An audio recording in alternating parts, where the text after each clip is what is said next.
Estamos todos todavía con un poco la resaca de estos debates, aun cuando me imagino yo que en pocos días nos vamos a olvidar de eso. Pero sería bueno realmente comenzar con esta parte en el programa. Buenas noches.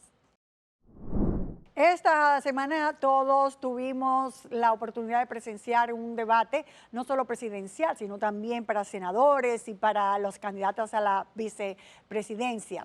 Pero era la primera vez que participaba un presidente en ejercicio. El encuentro marcó un hito en el país, pues viene a desmitificar aquel famoso cliché donde se planteaba que el que está ganado no tiene que debatir.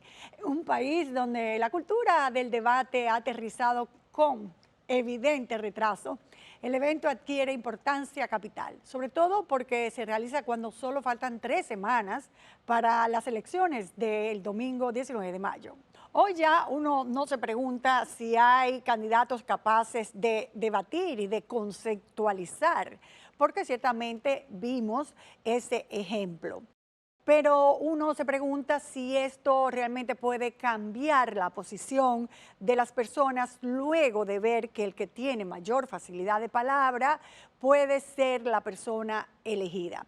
Para debatir todos estos temas y sobre todo si el debate cumplió su propósito, porque hay muchas quejas de que solo el debate sirvió para un conversado, para decir generales, cosas generales que ya uno sabe, muchos eslogan, pero que pocos realmente hablaron de su programa de gobierno.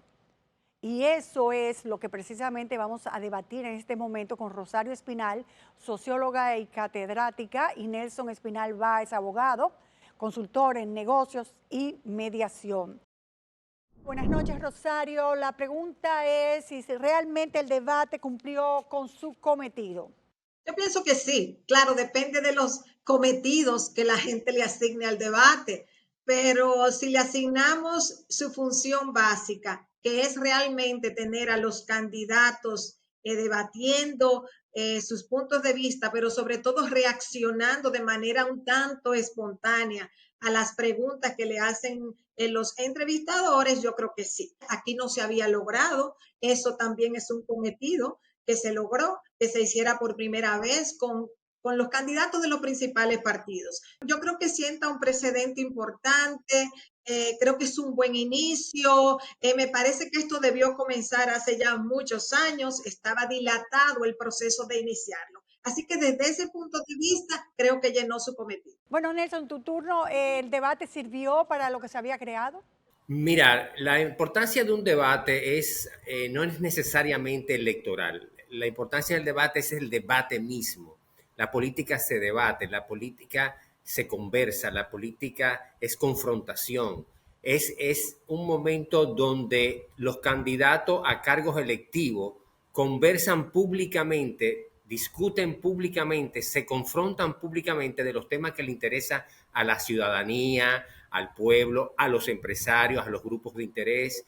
Y esa es la gran importancia. No fue el presidente versus los candidatos, no, eran todos candidatos. Es decir, hay un emparejamiento de todos los actores en ese debate en igualdad de condiciones. Bueno, una de las cosas que yo entiendo que era el cometido de este debate era que precisamente conociéramos los planes de gobierno y no que se dedicaran muchos de ellos a enunciar solo problemas que hay, no solo en este país, sino en el mundo entero. Es una parte simplona de la participación. Entiendo de que pocos candidatos hablaron de un real programa de gobierno. Soraima Cuello fue una de ellas y ahí uno notó la diferencia de cuando se están planteando soluciones o solo cuando se están enunciando problemas.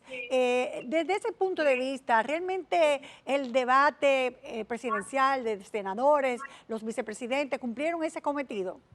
Rosario. Mira, es muy difícil en ese tipo de intervención, hacer una especie de presentación del plan de gobierno. El plan de gobierno es un documento largo, frío. Entonces, lo que se busca en el debate no es que presenten propiamente su plan de gobierno, sino que en torno a las preguntas que se le formulan, ellos puedan de manera breve exponer lo principal que ellos consideren en torno a eso. Y lo segundo es que ellos puedan intercambiar. De ahí la posibilidad de la réplica, porque si un candidato dijo A y el otro considera que es B, pues la audiencia pueda ver la diferencia entre el que dijo A y el que dijo B. Y eso es muy importante, un poco en esa interacción que se da entre los candidatos. Y yo creo que eso se dio. Lo que se busca es eso, que puedan dar una respuesta breve a las preguntas que se le formulan, porque ya un programa de gobierno completo es algo más extenso. La gente tendría que ponerse a leer eso. No, se supone que lo resumen según la pregunta. Si la pregunta te están hablando de impuestos, pues tú resumen los pasos más importantes que tú tienes programado para implementar una mejor solución y creación de nuevos impuestos. A eso me refiero, no la letanía de que me lean todo el programa. De hecho, uno de los candidatos mandó a su página web, porque si querían saber cuál era su propuesta, tenían que ir a la página web. Se habló, por ejemplo, de un programa llamado Chichi, se habló de una Tayota y se habló también de que si yo no había hecho un muro es porque tampoco lo había hecho Santana. O sea que ciertamente huelga ahí algunos propósitos fundamentales para uno entender por quién votar, porque me gusta más lo que dice esta persona, lo que va a hacer esta persona. Por eso, Nelson, es que yo entiendo que no se debatió como debía ser los programas de gobierno.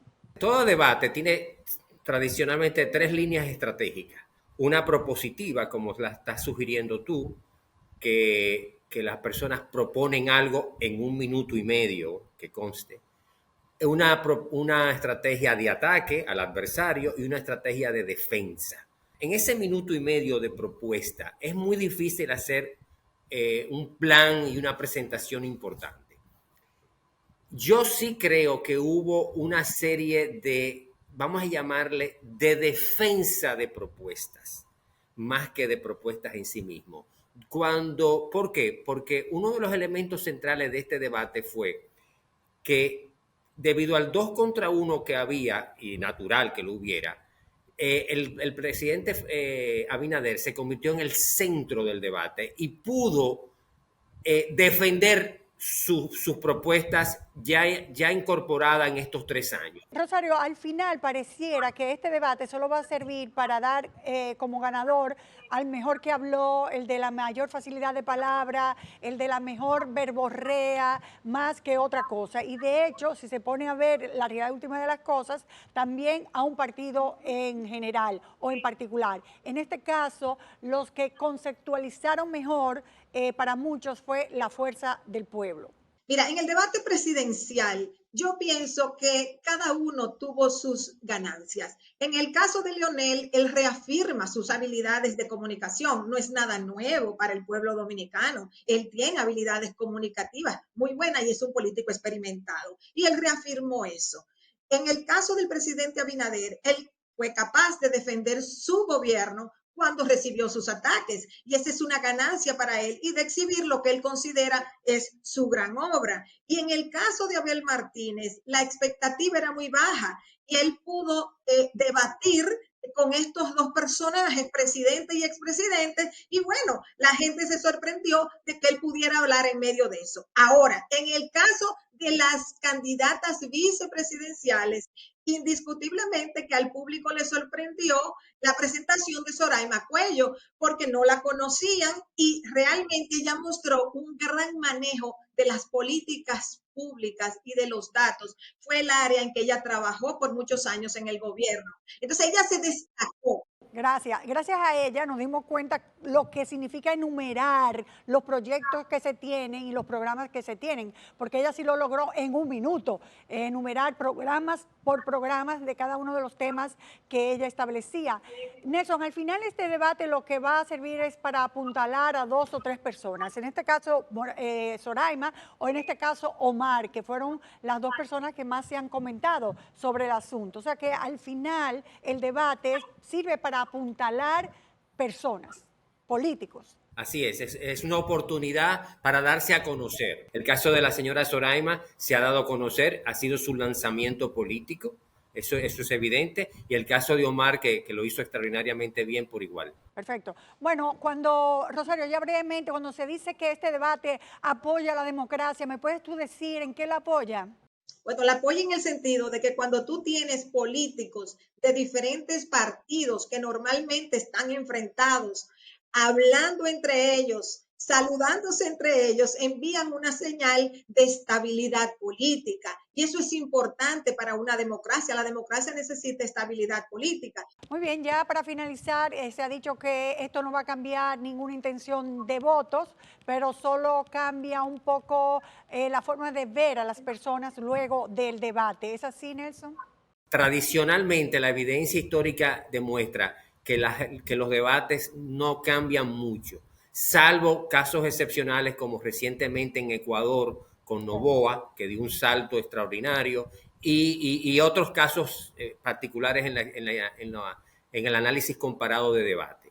Y en República Dominicana, en lo absoluto, esto no va a cambiar nada, no solo por la gran ventaja que en principio tiene, según las principales encuestas, el presidente Abinader, sino por la homogeneidad de los tres candidatos respecto a sus propuestas y sobre sus opiniones sobre temas centrales. No cambia en lo absoluto el panorama electoral. Yo iba a terminar, pero realmente lo que se demostró es que hay una misma ideología en cada uno de ellos. Aquí no se notó centro izquierda, izquierda, derecha, centro derecha. Aquí todo el mundo pensó Correcto. igual y propuso igual. No hay grandes cambios en las ideologías y eso lo demostró el debate. En el caso de Daniel Rivera públicamente se decantó en favor de las tres causales y eso es un elemento positivo del debate. Sí, muy valiente por parte de él, muy valiente. Rosario, la Sí. misma ideología de todos los candidatos. Sí, con algunas pequeñísimas variaciones, pero que tienen que hacerlo, claro está, para diferenciarse del otro. Pero en general, aquí no hay diferenciación ideológica importante entre los partidos. Cada vez menos. La República Dominicana vivió una era de polarización política en los años 60, 70, pero a partir de la transición de 1978, los partidos han ido convergiendo, vamos a decir, en una misma dirección, o sea, en una misma ideología. Y básicamente hay una fuerte incidencia de la centro derecha, vamos a decir. En general, no hay diferencias ideológicas y esa es parte de la razón por la cual esos debates no son tan confrontativos, porque para tú tener debates confrontativos, tú tienes que tener ideas diferentes en Totalmente. torno a algo. Muy de acuerdo. Bueno, ya sí, otra vez voy a decir que voy a finalizar, pero Nelson, sin ser pitonizo, ¿crees que realmente dentro de 4 años se podría tener nuevamente un debate presidencial? Pienso que se abre la posibilidad, se abre la oportunidad de a partir de ahora establecer esa cultura. Ya el hecho de que un presidente en funciones con una alta tasa de aprobación haya sido el primero que haya dicho yo voy al debate, ha sido una gran convocatoria para toda la comunidad política del país. Y creo que sí, que se abre esa posibilidad. Se abre esa posibilidad. Fue coherente el presidente Abinader al decir que sí, pero tomó sus riesgos, la verdad que lo tomó. Así que felicidades a él por haber tomado esos riesgos cuando no tenía necesidad. Tomó su riesgo, es evidente que lo tomó. Ok. Bueno, Él gana con ese riesgo. Ese es un riesgo donde la ganancia era mayor que la pérdida. Realmente el riesgo no era tal porque él ganaba más haciéndolo que no haciéndolo. perfecto. Buenas noches a los dos. Gracias por haber debatido brevemente este tema. Buenas Buenas noches. noches. Buenas noches. Nosotros vamos a continuar. Buenas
En los últimos días han salido a relucir varias sentencias condenando a médicos y centros de salud públicos y privados por mala práctica médica, algo que llamó la atención porque es conocido que en nuestro país no hay mucha cultura de tomar acciones legales en ese sentido.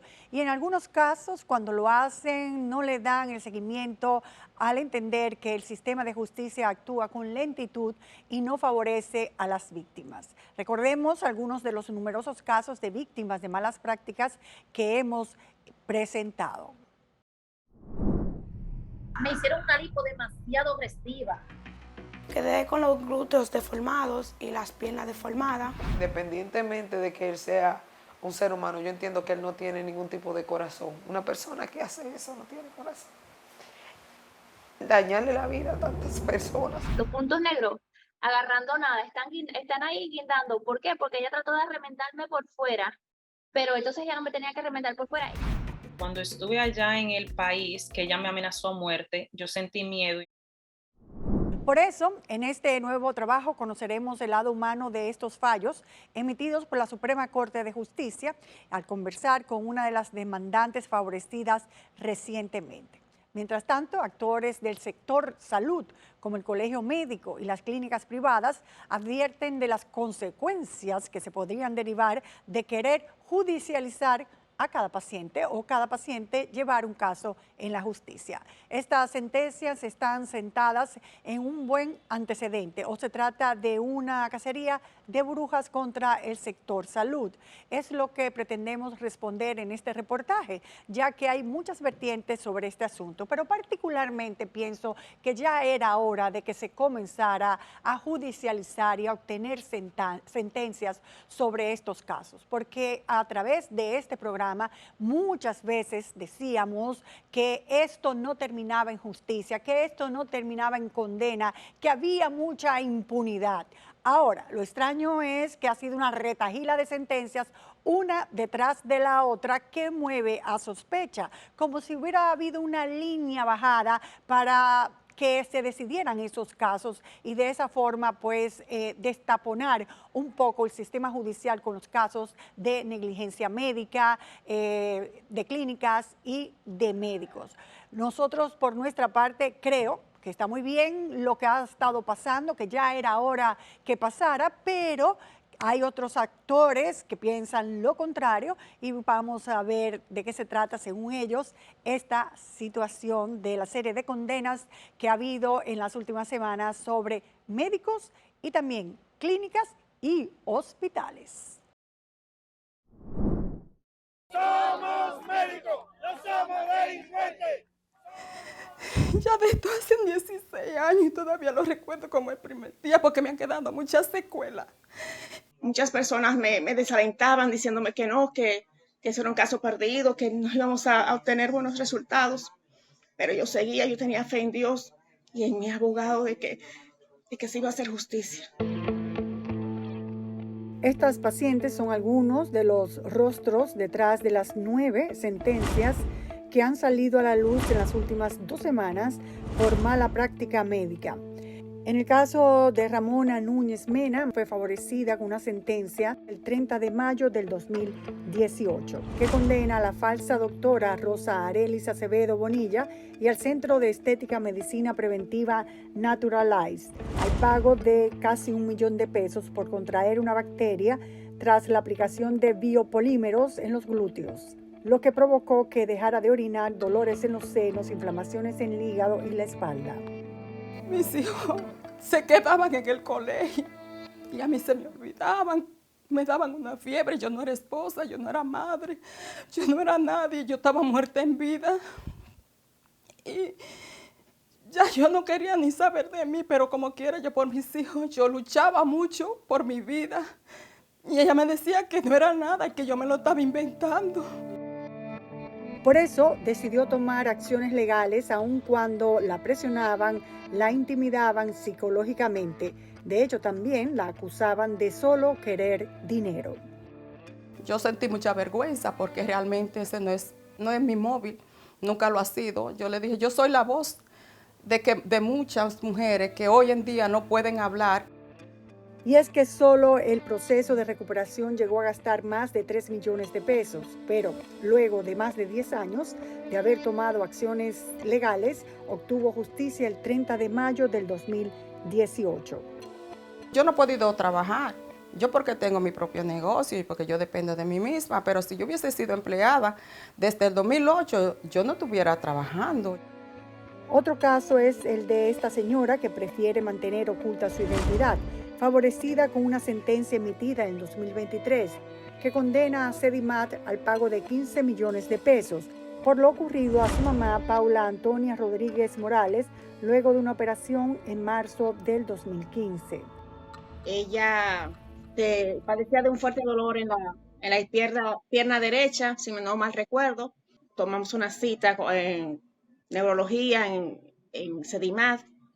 Ahí determinaron que ella tenía una comprensión del canal raquídeo y que lo que necesitaba ella era una operación. Adquirió múltiples infecciones de bacterias luego de la operación y no le prescribieron antibióticos, juzgándolos por mala práctica médica en el tratamiento, que luego le ocasionó la muerte en el 2015. Otras sentencias dadas a conocer recientemente ordena a la clínica Corazones Unidos al pago de 1.590.000 pesos a la señora Angelina María Hernández por la implantación incorrecta de lentes intraoculares para corregir un problema de visión, como le explica a su abogado, que representó a 3 de las 9 demandas que salieron a relucir en estos días. Le pusieron unas lentillas, pese a que el fabricante le mandó la lentilla y decía que estas eran del número tal. El doctor no se percató, no se detuvo a cerciorarse de que la oftalmometría, es decir, la gradación que necesitaba su paciente, había resultado ser diferente. Corazones Unidos también fue condenada en otra sentencia del 2023 a pagarle a Milagros del Socorro Alba 3.5 millones de pesos como compensación por mala práctica durante una operación para colocarse un stent que le corregiría a una enfermedad cardiovascular. Se trata de una condena por haber dejado un objeto en el cuerpo de una paciente, en este caso una gasa. El Hospital Traumatológico Dr. Ney Arias Lora también fue condenado al pago de 10 millones de pesos a Félix Julián Encarnación Félix, quien perdió su pierna derecha en el 2018 luego que adquiriera una bacteria en el centro de salud. Pero esta no es la primera sentencia que condena a un hospital público por mala práctica médica. La maternidad Nuestra Señora de la Altagracia ya había sido condenada en 2012 por el caso del niño Josué Burgos, representado también por este abogado. Sufrió la amputación de un pie recién nacido porque una incubadora defectuosa le cayó arriba la lámpara que calienta al bebé. Y el equipo de enfermería que estaba presente no fue diligente. La lista se agranda con la sentencia del 24 de febrero del 2022 que condenó al Centro Médico Hospitén al pago de 6 millones de pesos a Ricardo Alberto Ledesma y sus 3 hijos menores de edad por la muerte de su esposa Arelis Gutiérrez Báez, un día después de someterse a una cesárea. Tiene 2 años, pero ahora es conocida. Otra condena, el 10 de abril del 2024, esta sí es de este año, que en primera instancia condenan al Centro de Cirugía Plástica y Especialidades, CECIP, condenando a pagar 2 millones de pesos a Zulandi Altagracia Cruzet e imponiendo 1 mes de prisión al cirujano plástico Asmín Aquino por mala práctica en una liposucción y cirugía de implantes mamarios en el 2022. Esto será apelado, por lo tanto, esta condena queda en suspenso. Por lo que no dudamos que a la víctima le queden unos 5 o 6 años más de procesos judiciales. También se ha reseñado en los medios una sentencia del 29 de agosto del 2017 que condena al médico ortopedo Ramón Antonio Saldaña a pagar 300.000 pesos a Ofelio Carpio Calderón, a quien sometió a una cirugía para extirpar un clavo incrustado en su fémur izquierdo desde hacía 29 años y no pudo removerlo en la operación. Todas estas decisiones judiciales han generado reacciones por parte del Colegio Médico Dominicano, quienes el pasado jueves 18 protestaron en las afueras de la Suprema Corte de Justicia y leyeron una carta dirigida al presidente de la organización, el doctor Luis Henry Molina, pidiendo la no instrumentalización de este tema con propósitos populistas. La minoría, perdón, de esos casos, pudiese haber algún nivel de negligencia médica, pero la mayoría, la enorme mayoría, no son negligencia médica. El festín que hay en los tribunales no son negligencia médica, es un abuso. Ellos como médicos defienden su rama, claro está, y no se lo van a encontrar bien de ninguna manera, pero que le toque a uno de ellos para ver qué se siente. Juristas y especialistas en derecho médico coinciden en que no debe haber impunidad para los médicos que incurran en mala práctica médica o en clínicas y hospitales que no cumplan con los protocolos correspondientes, además de que los procesos judiciales que involucran servicios de salud no son llevados a cabo a la ligera, ya que suelen tomarse de 2 a 13 años. Son muy delicados para que vengan alegremente, luego de que la justicia hace su trabajo, a desacreditar. Cualquier profesional que en el deber de cuidado que tiene que tener, si lo omite, el deber de cuidado, vigilancia, para proteger en este caso la vida humana, entonces tiene que tener consecuencias. De su lado, médicos y la Asociación de Clínicas Privadas, Andeclip, se cuestionan por qué salen a la luz estas noticias de sentencias que han sido emitidas hace más de 6 años, como la del 30 de mayo del 2018, que condenaba a la falsa doctora Rosa Arelis Acevedo Bonilla y al Centro de Estética y Medicina Preventiva Naturalize. Se vinculó en un momento una sentencia X, que fue la del Ney Arias, y de ahí en adelante vino una campaña mediática de lanzar sentencias antiguas o que están en proceso y que surgieron o que tenían ya varios meses o días de haber surgido. Y la verdad que eso lo que se percibe es como una intención de hacer daño. Detrás de eso debe haber algo del capital financiero para tomar todo el sector de salud de la República Dominicana en su mano y que los médicos pasen a ser esclavos asalariados de esa gente. Y como todo en la vida, hay su teoría de la conspiración también en este tema. Y en este caso serían las aseguradoras de riesgo de salud, ya que serían los grandes beneficiarios de este temor de los médicos y clínicas, debido a que la ley no les exige tener seguros, pero ante un auge de demandas y condenas, se verían obligados a tomar medidas previsibles para cubrirse ante cualquier eventualidad, lo que elevaría el costo, según ellos, de la atención médica. Si ahora usted tiene que pagar 10 millones por una institución de seguro a la gente, simplemente usted va a tener que pagar 40 o 50 millones. Andeclip establece que eso los llevaría a la quiebra. Usted sabe que hay que buscar un culpable y lo van a buscar el culpable, y cuando se resuelva con dinero, ¿qué va a pasar? Por eso yo le digo que las clínicas, en consecuencia, van a desaparecer. Que se quiebren. Quienes no reúnan los requisitos del sistema sanitario no pueden ni tienen los recursos para tener una clínica. El que no esté preparado para cumplir con las reglas del juego de un mundo moderno, que se retire de la medicina o de cualquier profesión. A juicio de especialistas en derecho médico, el hecho de que estas sentencias salgan a la luz ahora no obedece a una campaña para beneficiar a un sector económico, sino que solamente es el resultado del ejercicio periodístico de buscar antecedentes. Lo dudo. Todos esos casos están corriendo la justicia y saldrán muchos más. Saldrán muchos más. La gente se va a motivar.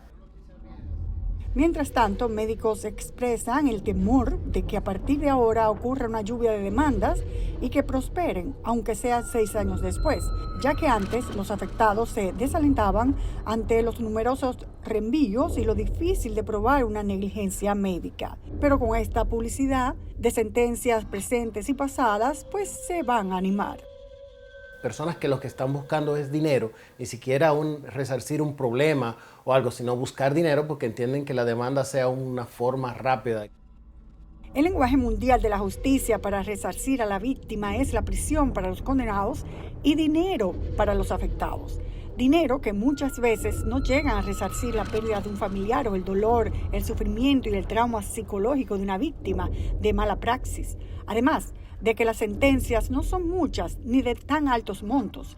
Y es que si tomamos las estadísticas de la Suprema Corte de Justicia, desde el 2022 al 2024 apenas han recibido un total de 53 demandas contra hospitales, de las cuales 18 han sido acogidas total o parcialmente y 29 han sido rechazadas o descargadas pura y simple. No son muchos para todo lo que es el daño que tantos médicos y centros médicos en la República han cometido. Producto de las infracciones sanitarias que están previstas en la ley y al mismo tiempo producto de la falta de cumplimiento de los protocolos profesionales. Médicos y Andeclip insisten en que no se puede criminalizar a una profesional de la salud por ejercer su profesión. Que no pueden criminalizarse, puede criminalizarse una insatisfacción. O sea, meter preso por una insatisfacción es algo... ni siquiera, no es penal. Porque dígame usted, ¿quién quiere que un paciente que vaya a usted y pase una complicación se muera? En el camino para determinar si se trata tan solo de una simple insatisfacción de un paciente que se está criminalizando o una verdadera mala praxis, el peritaje juega un rol fundamental. Sobre todo cuando los médicos se protegen entre sí bajo la creencia de que entre bomberos no se pisan la manguera. Quien debe darle la opinión de si ha recibido o no un daño es el mismo colegio médico que tiene el plan de asistencia legal. Plantea que quienes deben hacer los peritajes es un cuerpo especializado bajo la coordinación del INASIF y una unidad de auditoría médica bajo salud pública. Incluso esto es reconocido por los mismos médicos. Lo ideal es que tengamos unos peritos ya formados, educados, preparados en las diferentes áreas, porque el área en nuestra profesión en medicina, nosotros es muy particular y son muchos los factores que influyen. A juicio de las pacientes favorecidas con los fallos de la Suprema Corte de Justicia, establecen que estas sentencias lo que significa es que la justicia está actuando debidamente y hacen este llamado a quienes han pasado por una situación similar. Que sigan insistiendo porque aquí, aunque se tarda, pero la justicia se hace. Y no importa, eso no puedo decir que en mi caso, que es por los medios, yo no usé ningún tipo de medio económico, vamos a decir que yo usé, ¿verdad? Quizá cualquier tipo de influencia, no. Que reclamen su derecho, que reclamen, para que así se acabe ese relajo de algunos centros médicos y médicos en sí, de jugar con la salud y con la vida de los pacientes, que lo reclamen.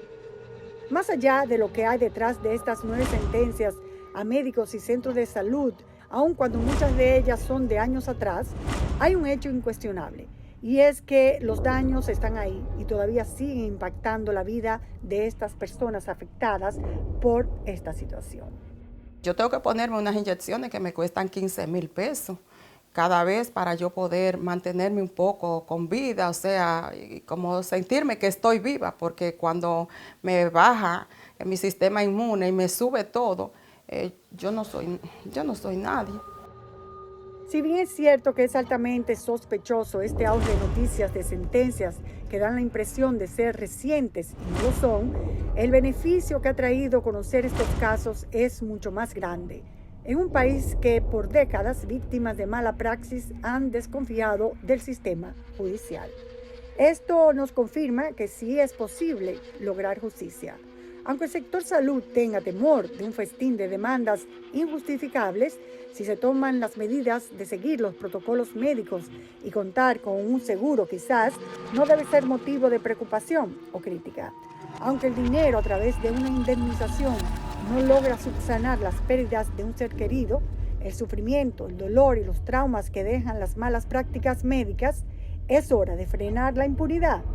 Es un tema tan delicado como la vida de los pacientes, la cual se debe preservar a toda costa, más allá de cualquier interés económico.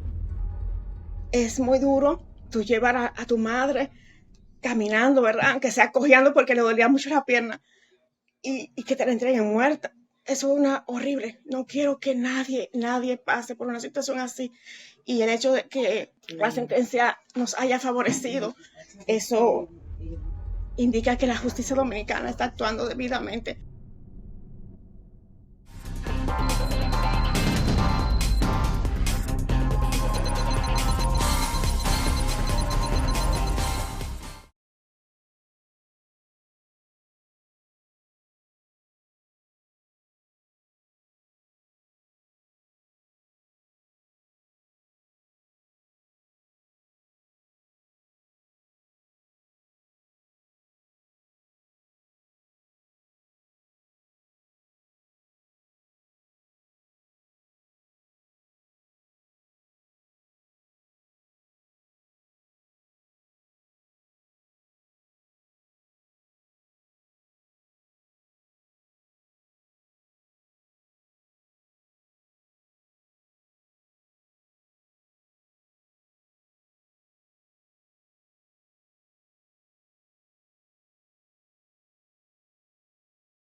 Las secuelas del dolor que deja la exposición o el contacto con medicamentos biopeligrosos o simplemente peligrosos forman una extensa y negativa lista que incluye muertes, contagio de enfermedades, niños que nacen con deformaciones, entre otras afecciones para la salud. Vamos a ver esta historia que sin lugar a dudas presenta grandes desafíos para el sistema sanitario dominicano, porque la intención de este programa y de esta investigación es saber si hay ciertamente un protocolo para que eso se lleve sin afectar ni al paciente ni al servicio médico que lo tiene que aplicar. Vamos a ver. En el país existen médicos que no están de acuerdo con el término medicamentos biopeligrosos. Yo reconozco la categoría de medicamentos que su manipulación y su preparación requiere de cuidados especiales. Esa otra categoría que tú me refieres, que son los medicamentos peligrosos, no la conozco y me gustaría saber qué ustedes quieren decir con la palabra un medicamento peligroso. En este reportaje utilizaremos la definición de la Agencia de los Estados Unidos que se encarga de realizar investigaciones para la prevención de enfermedades, el Instituto Nacional para la Seguridad y la Salud Ocupacional, que coincide con la información que brinda la farmacéutica Karen Tamariz. Los medicamentos biopeligrosos son todos aquellos que podrían ocasionar un daño si no se manejan de forma adecuada. Hay un sinnúmero de medicamentos que están clasificados como medicamentos peligrosos, dependiendo de su grado de toxicidad. Estos fármacos se clasifican en 3 grupos principales: los neoplásicos, que se utilizan contra el cáncer; los no neoplásicos, que presentan al menos una característica de peligrosidad; y el grupo 3, que están los que presentan riesgo para el proceso reproductivo y que pueden afectar en el intento de concebir. Entonces, estos medicamentos implican un esquema desde la metodología de reconstrucción y de elaboración hasta la gestión de riesgo con los residuos y con la farmacovigilancia. Si esos medicamentos suponen un peligro por su grado de toxicidad, que es tan alto para pacientes y personal que laboran en el sector salud, nos preguntamos si existe un manual o protocolo en el país para el manejo de estos fármacos, ante lo que el doctor José Ramírez nos plantea que es una tarea que está pendiente. Los manuales de nosotros son utilizados como un modelo para todo lo otro que existe, ¿entiendes? Pero la entidad por ley encargada de modular lo que son esos requerimientos es el Ministerio de Salud. El INCAR tiene un manual de 6 páginas para la aplicación y manejo de medicamentos peligrosos, donde se define cómo preparar los medicamentos, quiénes serán los encargados, los días de la semana y fines de semana. En las políticas de operación está, por ejemplo, la preparación del medicamento citostático y las precauciones que deben tomar para prevenir la exposición, qué hacer si hay un derrame, rotulación de los medicamentos y un gran etcétera. Pero la pregunta es, ¿eso es suficiente? El ministerio está en proceso de lanzar, de organizar esa área, pero definitivamente es una tarea pendiente del ministerio. Mariano Suazo nos relata parte de sus innumerables vivencias en los hospitales oncológicos, donde el personal de salud se ha visto obligado a ingeniárselas para sufrir el menor daño ante posibles exposiciones.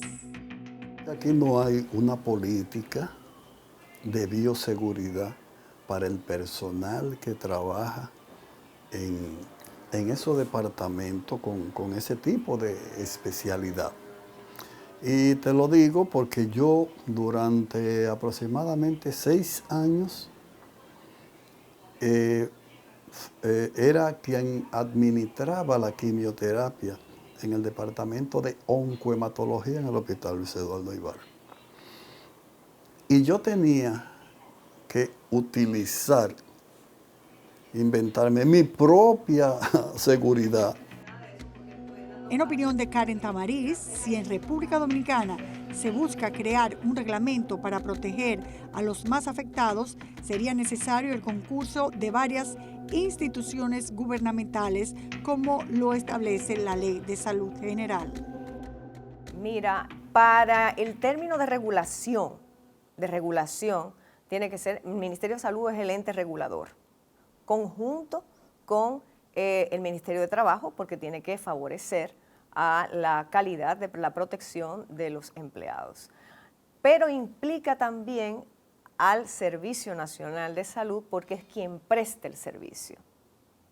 Entonces, yo entiendo que serían de inicio esas 3 para los medicamentos antineoplásicos, y para radiofármaco habría que incluir un 4, que sería energía y mina.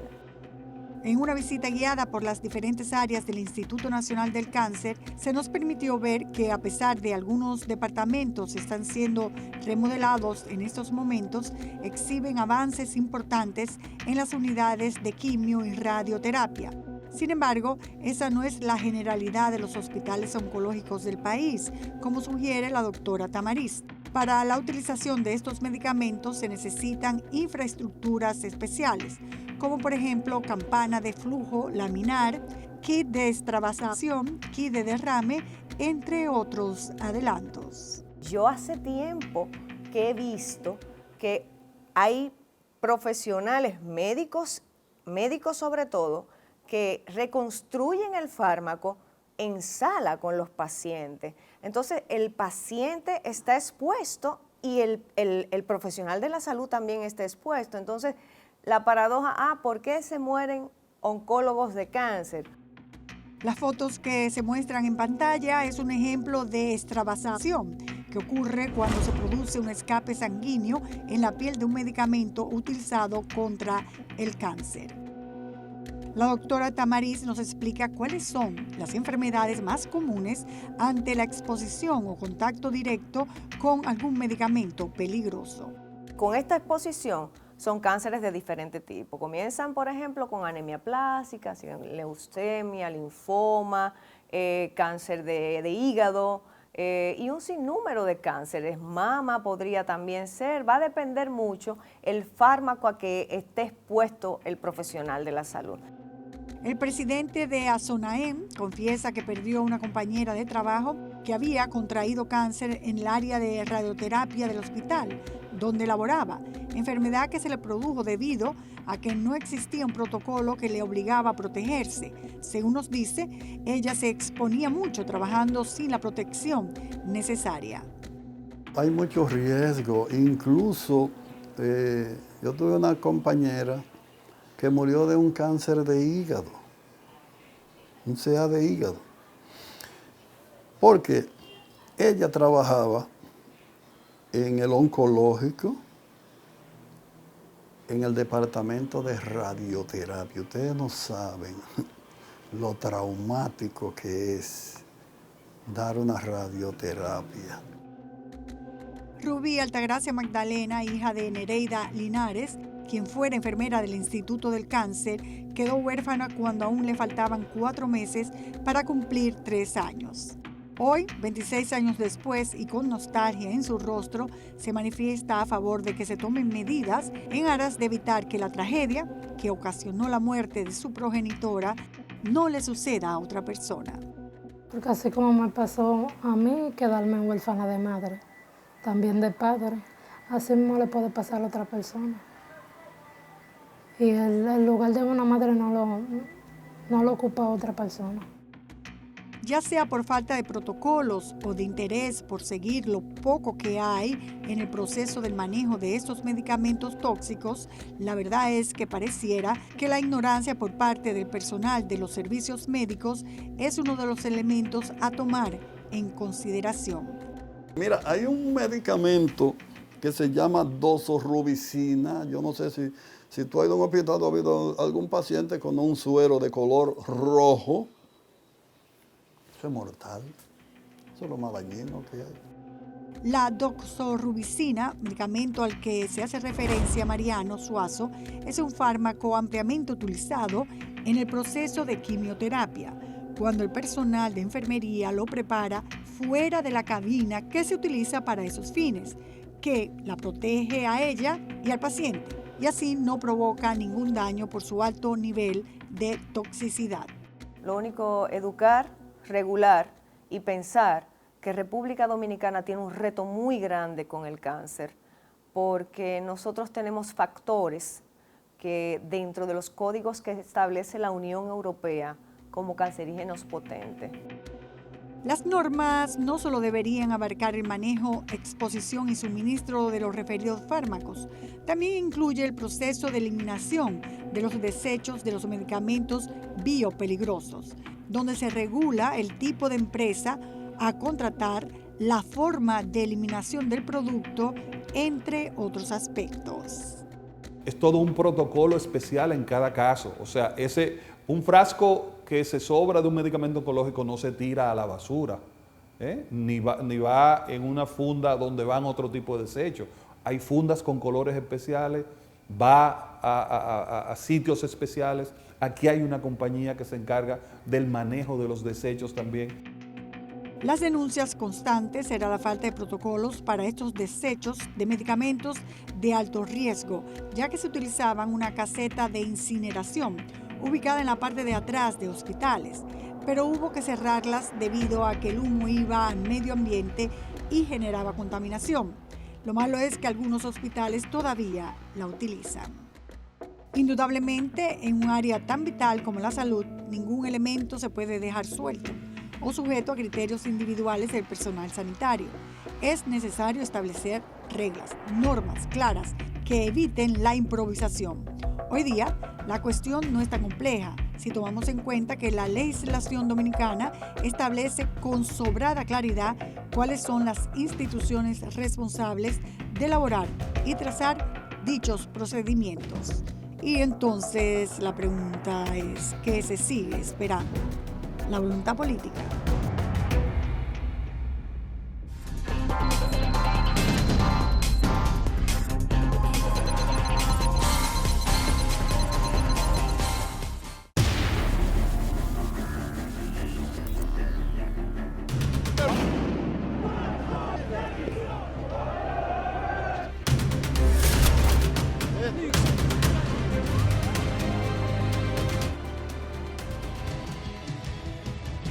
N Digital, cada minuto una verdad.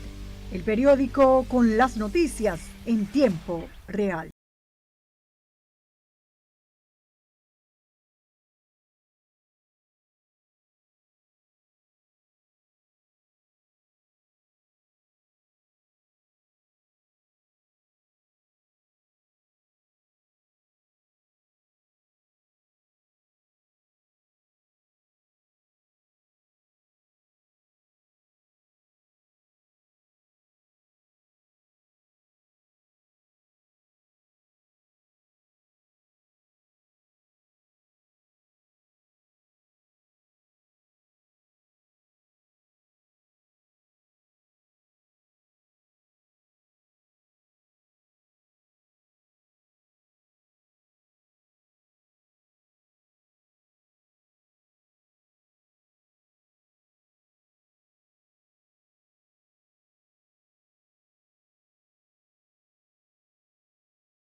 Bueno, Franklin Guerrero se ha distinguido por ser un correcaminos, ¿verdad? Y va siempre con su cámara y a su estilo hace esta fotocrónica.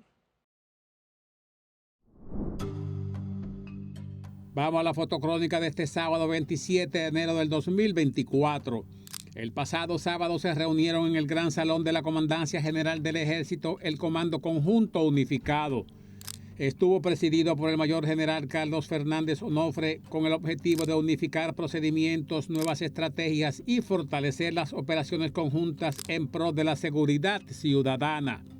Como segundo tema vamos que el lunes en la noche se produjo el primer debate electoral organizado por ANGE, que inició con los candidatos a senador en el Distrito Nacional Guillermo Moreno y Omar Fernández. Dentro de las exposiciones de Moreno dijo: tenemos que reorientar la inversión actual del 4% del PIB para educación y hacer un esfuerzo particular en la formación de los docentes y sus condiciones laborales. El candidato Omar Fernández dijo: no deben eliminarse derechos adquiridos de los trabajadores en una reforma al Código Laboral. La cesantía no debe tocarse. El martes le correspondió a las candidatas a la vicepresidencia Raquel Peña con Luis Abinader, Zoraima Cuello con Abel Martínez e Ingrid Mendoza con Leonel Fernández.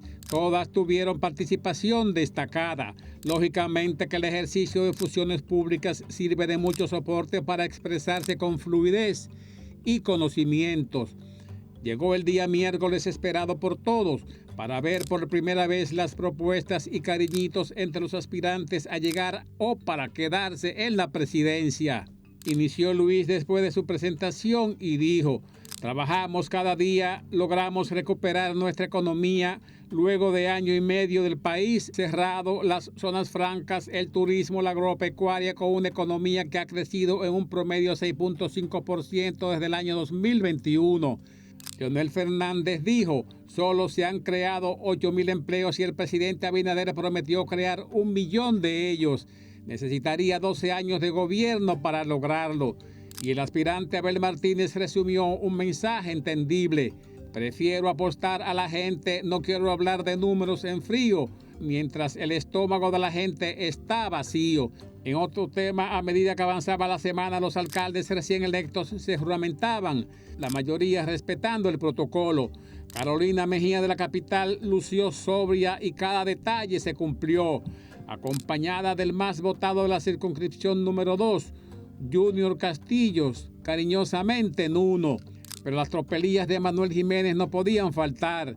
El nuevo alcalde Divo Astacio llegó en un carro eléctrico, se juramentó, pero los complejos de Manuel no aguantaron tanto orden y saltó que tenía que leer un documento.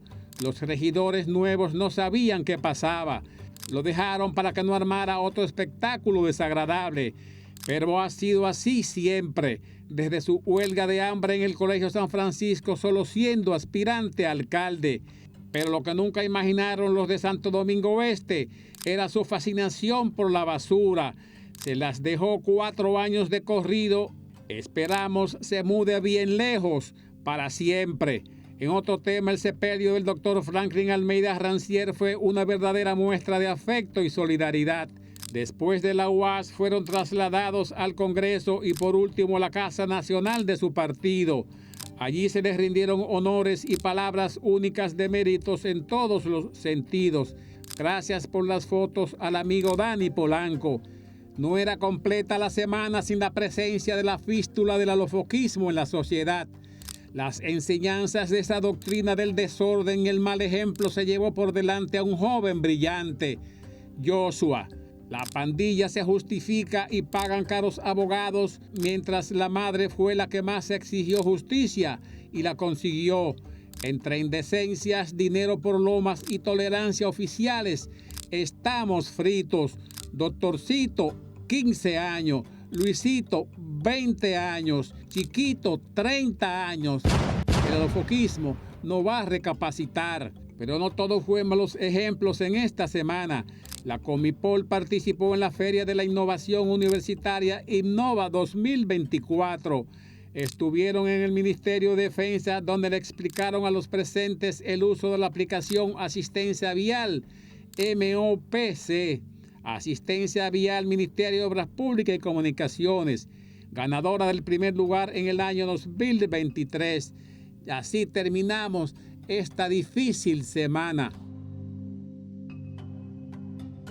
Hasta aquí, punto final con este programa y será hasta la próxima entrega, pero realmente no es punto final, tengo que corregir, es punto y seguido porque ahora va Sergio Carlo con el Anti-Noti. Buenas noches.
Estamos en campaña electoral y toda República Dominicana lo sabe, porque desde que llega la hora de escoger a esa persona que va a gobernar este solar con palo luz, los políticos de nuestro país hacen más promesas que una banquera a un bodeguero en Nueva York. Y así, señoras y señores, fue como yo ligué mi pasola.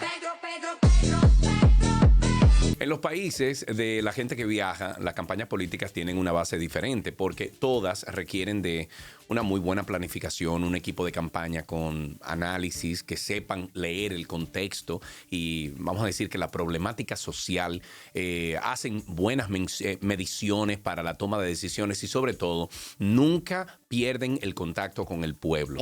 Ok, muy lindo todo, mi amor, pero entonces, ¿qué se necesita aquí en RD? Mi amor, cuarto se necesita, bayulla, dinero, Barça de cuarto. Este año se han hecho debates, se ha invitado gente a presentar propuestas. Algunos políticos se fueron incluso a los barrios a hacer círculos de Kumbaya, my lord, Kumbaya. Hay que buscar la versión en español de eso.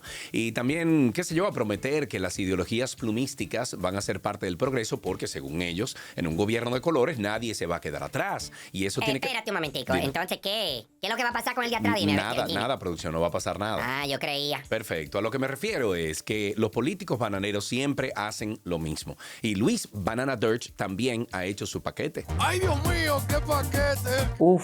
Obvio, mi querido microbio, porque medio país fue testigo de que hace unos días, durante uno de sus recorridos, pasó algo que nunca, señoras y señores, nunca se había visto en suelo dominicano. Y algunos expertos mundiales del mundo lo atribuyen a la supuesta popularidad del Habibi, mientras que otros dicen que, coño, la tipa lo hizo porque ya no aguantaba el fuete de tener que mantener un muchacho. Coño, Sergio, ¿pero y qué fue lo que pasó? Suelta la lengua, muchacho. Y deja de dar tanta vuelta que tú, coño, en este estudio me tienes alta dando vueltas. ¿Qué fue lo que pasó? Le regalaron un tiguerito a Luis Abinadel. Y usted sabe que a mí me gustan mucho los cueritos. Bolsa triste.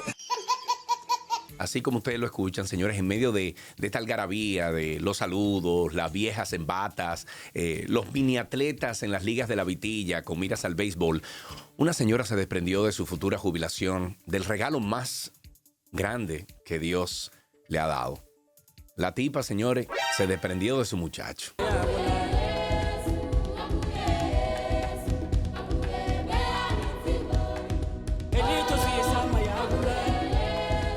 Mira, tú ves lo que te dije. El presidente recibió al niño, lo huelió y lo devolvió en Foni 1 y lo hizo, según las malas lenguas, por un asunto del color de la... ¡Hey, stop!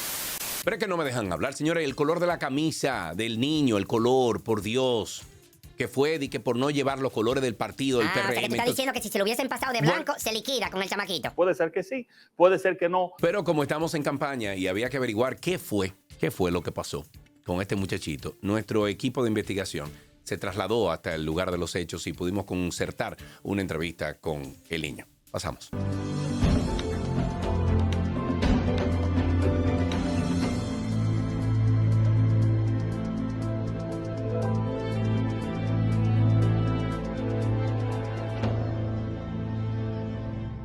Bienvenidos sean todos ustedes a estas entrevistas al desnudo de las preguntas que nadie se atreve a formular y las respuestas menos esperadas. Bienvenidos a La Gran Respuesta. Yo soy Sergio Carlo y hoy tenemos al niño que le regalaron al presidente Abinader y que posteriormente devolvió. Con ustedes, el niño. Y ojo, por asuntos de edad y respetar la identidad del menor, no vamos a revelar su nombre real, sino que te vamos a llamar Chío La Regalancia. Chío, bienvenido. Cuéntanos el por qué piensas que tu mamá te entregó al presidente. Aquí estábamos cogiendo pile lucha y de todo, primeramente, porque no coge lucha aquí. No sabe lo que es Santo Domingo, el que no coge lucha aquí. Bueno, sí, no es fácil, Chío, pero dime, ¿pasaste mucho trabajo para llegar a los brazos del presidente? Pasé pila, unos males, en verdad. Cónchale, Chío, qué mal. Pero dime, ¿cómo llegas al presidente? ¿Cuál era la estrategia? Escalando y vaina. Ah, ya. O sea, que vimos el video, pero la pregunta es, ¿qué le dijiste a la seguridad del presidente cuando uno gritó, devuelvan al tiguerito? Yo lo oí. ¿Qué es lo que tú dices, marica? Uy, me regué. Ah, no, es que no es fácil, no. Y tú vas a pasar de comer fritura a comer filete en el palacio y te tumbaron la vuelta, coño. ¿Qué cosa tan grande, Chío? ¿Tú te atreverías a darle una galleta a Guillermo Moreno si el presidente te lleva a vivir con él? Claro. Hasta yo. Pues yo también, entonces. Exacto. Bueno, sabemos que usted también chilló, pero bueno, no se vio en cámara, pero dicen que cuando el presidente te soltó, tú te caíste. ¿Qué pasó? Ahí me caí para el suelo y caí ahí, tú sabes, inconsciente. Y mi mamá me llevó para el médico aquí por la Angelita. Es un peligro, mi niño, sí. Pero yo veo que tú simpatizas con el actual presidente. ¿Cuál es tu postura frente a Leonel y a Abel Martínez? Lo que estoy haciendo pila palomería, armando bombas para explotar a los dos, porque me quieren robar mi cuarto. A mí, ¿tú me entiendes? A ti, al resto del pueblo, mi niño. Aquí no podemos promover ese tipo de disparate. Así que muchísimas gracias por estar con nosotros y te vamos a desear que, bueno, en la próxima caravana, si no te lleva el presi, por lo menos que te lleve el diablo. Pa' ti.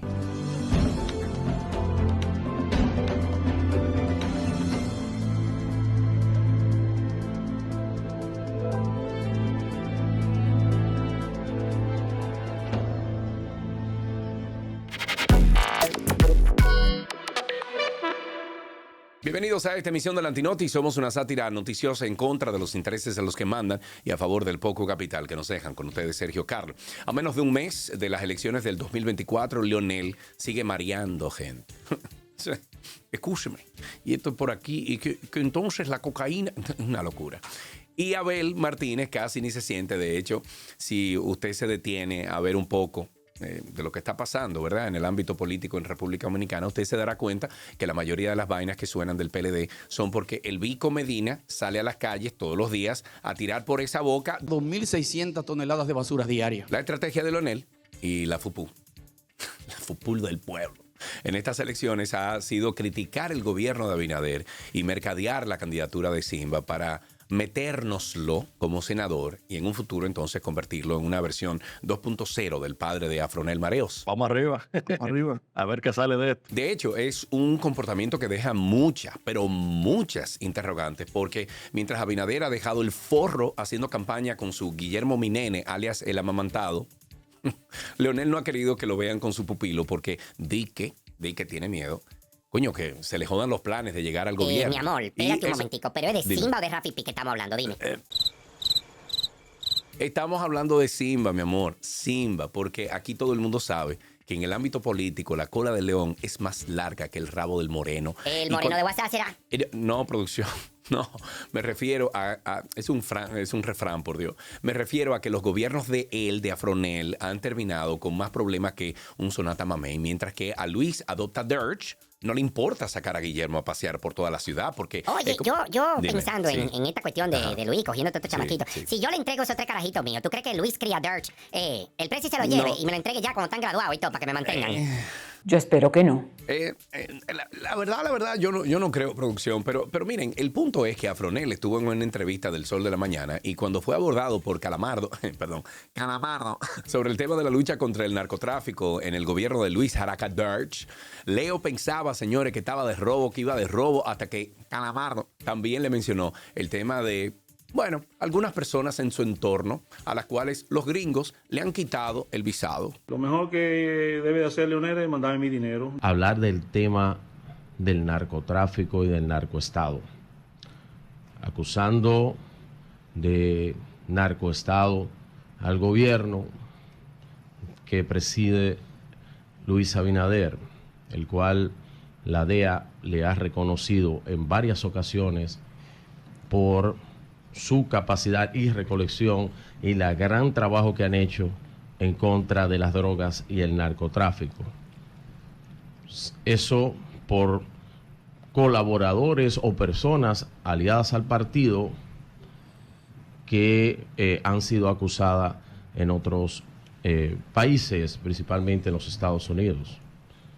No obstante, quiero saber, presidente, ¿qué le merece a usted que personas también del entorno de su partido y colaboradores, el Departamento de Estado de los Estados Unidos le ha retirado el visado? En ese momento, Cell sintió el verdadero terror. Hueso. No, pero espérense.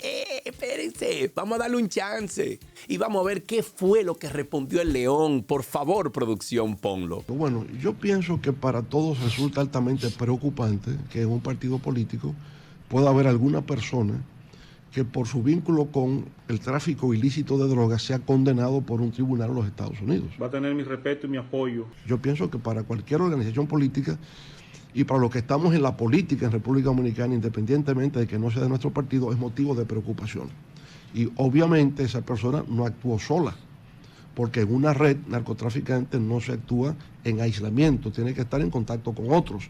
Y hay rumores, ¿verdad?, que establecen esas vinculaciones en República Dominicana. Yo no me hago eco de ellas porque yo no tengo elementos de prueba para hacer acusaciones de ese tipo, ni es mi papel estar acusando a nadie. Pero sí genera sospecha, sí genera preocupación de que en el sistema político dominicano el más votado sea justamente el que esté vinculado con el narcotráfico. Una serie de disparates. Pero es que era obvio que Leo La Fuerza se iba a ir por el lado del diputado de Santiago y que al final no iba a responder la vaina del visado, porque aquí todo el mundo sabe quiénes son los que están en esa situación y el por qué los gringos les dijeron: usted no poder volver a entrar a los Estados Unidos. Si no es por la vuelta de México, que no se vistan, que no van. O sea, tú eres mexicana. No van a entrar a los Estados Unidos de América. Obvio, my friend. Porque de eso usted sí sabe, de mareos, de bufeos. Y evitar que le hablen de sus disparates, mi querido. Entonces, póngase los pantalones y en vez de evitar responder la pregunta de la cara, como hace la gente responsable, porque al final, Calamardo tenía razón en el tuit que largó. Por distintas causas. Hoy, con mucho respeto, confronté al expresidente Fernández con la cancelación de la visa a personal de su entorno más íntimo, de parte del Departamento de Estado de los Estados Unidos. Ante esa incuestionable realidad, Leonel Fernández evadió responder, demostrando que su política de impunidad continúa, siendo su norma para el personal de su confianza. Leonel cuando le preguntaron del visado. Roberto Rosario viendo la entrevista desde su casa. Virgilio Feliz Mejía cuando vio que Leonel lo cubrió. La gente de Leonel viendo cómo cambió de tema. Nice. That was easy. Pero la gente del PRM. El pueblo. Emotional, damn it.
Desatino, estupidez, gente bruta y medidas alocadas que toma nuestro gobierno son los huevos de la semana. Bienvenidos sean todos a su programa Los Huevos de la Semana. La familia dominicana se reúne frente a sus televisores para disfrutar de los huevos que los políticos de esta media isla no dejan de poner.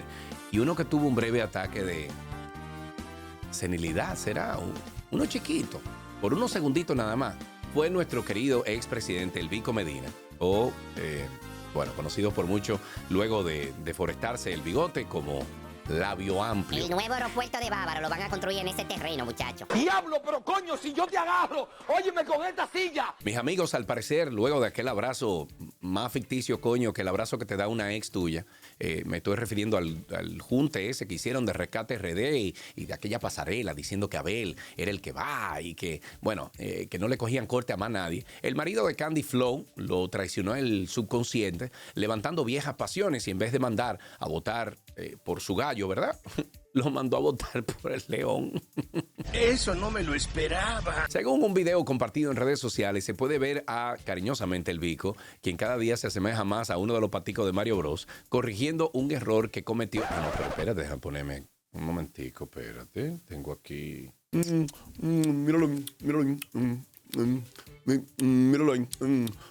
Háganselo loco, que aquí no ha pasado nada. Compañeros dirigentes, a reunir a los intermedios y dar la instrucción a los presidentes del comité de base para que reúnan a su comité de base, le entreguen la carta de Leonel. En este momento podemos ver como el Vico Medina bota la correa del tiempo y la distancia, dejándose una sensación así mismo como, ¿de dónde estoy? ¿Qué hora es? ¿Quién se robó mi bigote? ¿Por qué? Yo no estoy.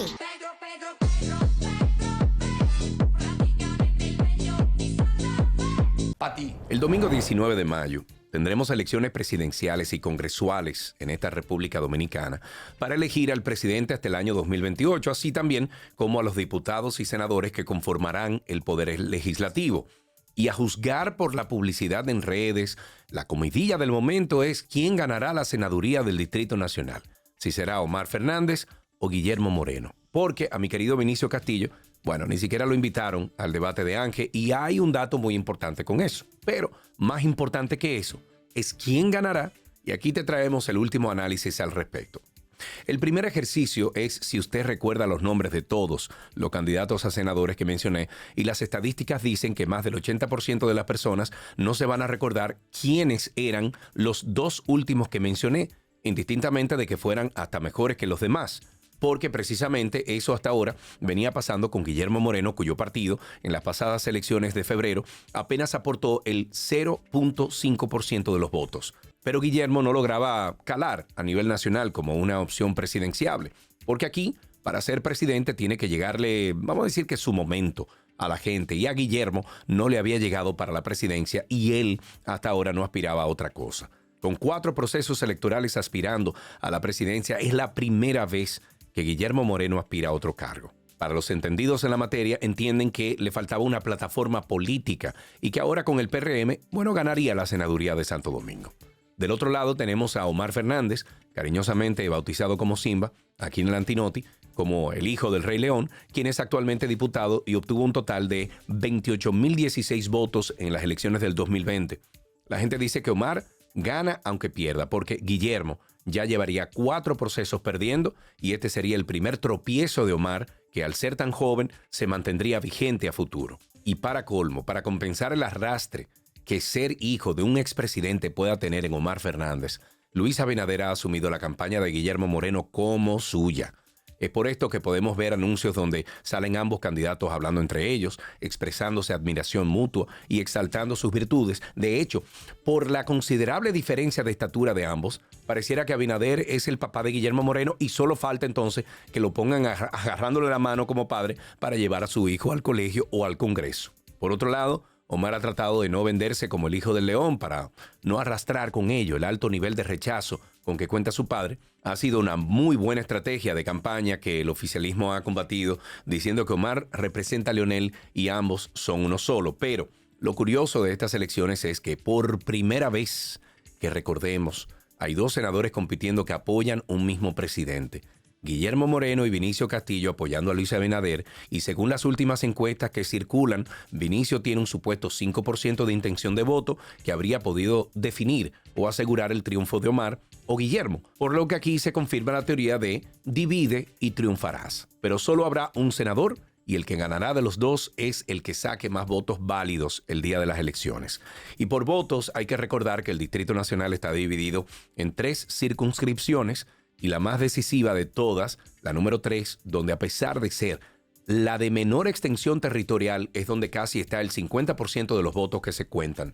De ahí entonces que la famosa logística del día de las elecciones es más decisiva que el discurso o debate de los candidatos. Y logística no es solo la compra de cédulas. Eso es lo fácil, según cuentan ellos. La verdadera logística es armar un esquema que arranca desde el delegado de la mesa, quien lleva anotación de cuántos del listado de esa mesa han ido a votar, y contabilizar ahí mismo cuántos de esos están inscritos en su partido y en los de la competencia, para ir teniendo ahí entonces una idea de cómo va el resultado antes de contar los votos, y si la cosa va fea, llamar entonces al coordinador de su partido a que le mande, X cantidad de personas, de las cuales tienen nombre, apellido, dirección, teléfono, para salir a buscarlos y traerlos entonces a esa mesa a votar.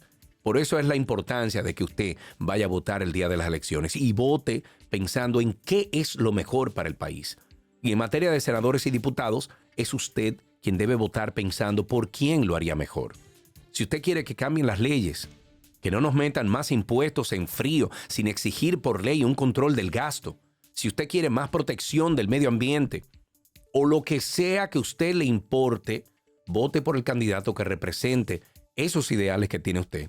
Y dejemos de votar por partidos. Pero por favor vote por quien usted entienda es el mejor, porque si mientras más gente que piense vote, menos sirve la logística esa que hace ganar a los menos aptos para dirigir nuestras instituciones. Y eso es algo que va mucho más allá de Omar o Guillermo.